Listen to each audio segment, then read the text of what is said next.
Time to upgrade your adventure with an RV from Motorsportsland. Don't put off making exciting memories and exploring the many outdoor hideaways right here in Utah. Come in today and see how Motorsportsland can help you get away, or visit motorsportsland.com.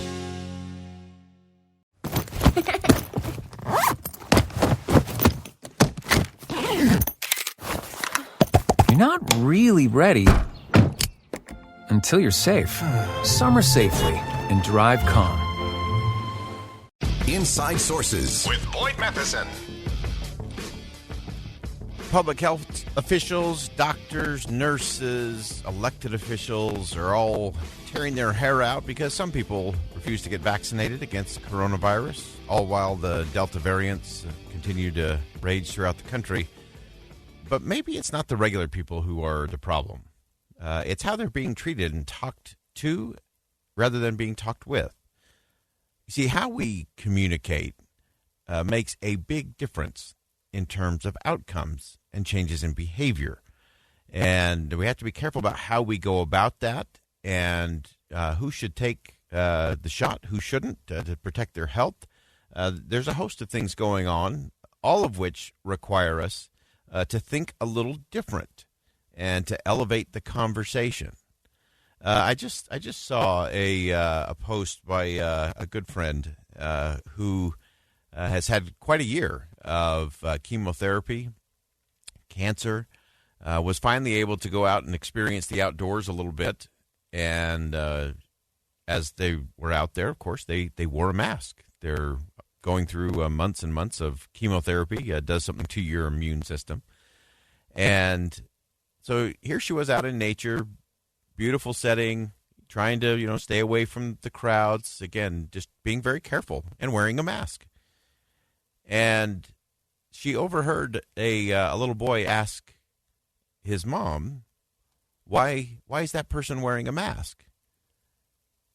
And the mother replied, they're just stupid. And my friend was able to go over to the little boy and say, no, I'm not stupid. I've had cancer and chemotherapy, and my doctor has told me I need to wear this mask to protect my health. And the little boy smiled and went on his way. But think about that.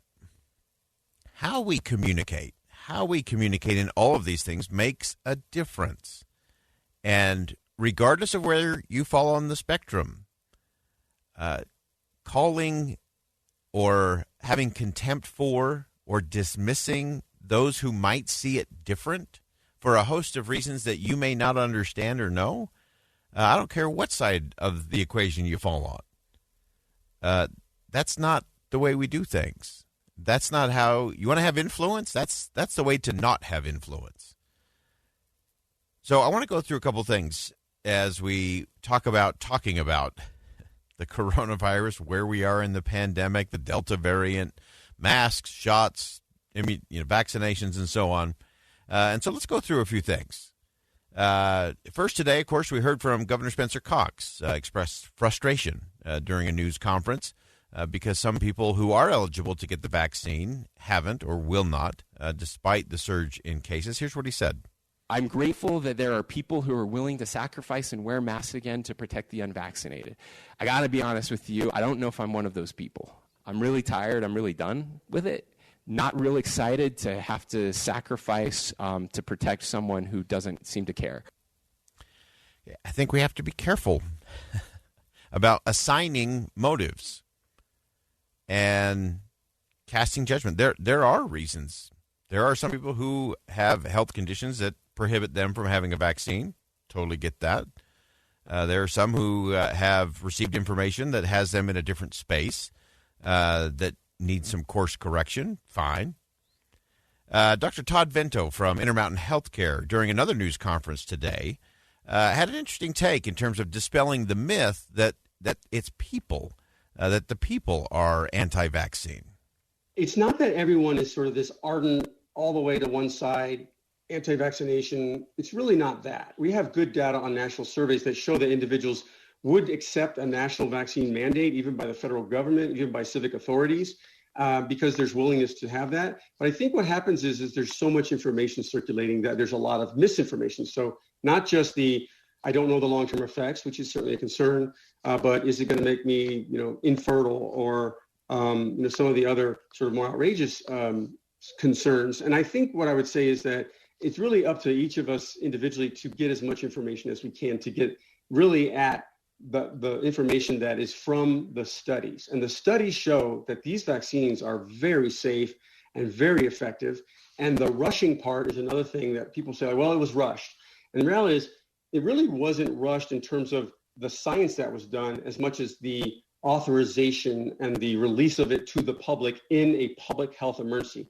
And this is what happens, we think about what happened last February and March. We would have clamored drastically to have a vaccine at our disposal, and yet we didn't get it. So now we have it, and I understand that people have to make their own decisions, but I would encourage folks to ask their doctors, physicians, care providers, talk to others who've maybe read more about it and actually have had it, and ask them for their experience, and then look at a variety of sources, in particular medical authority sources, to get your actual data.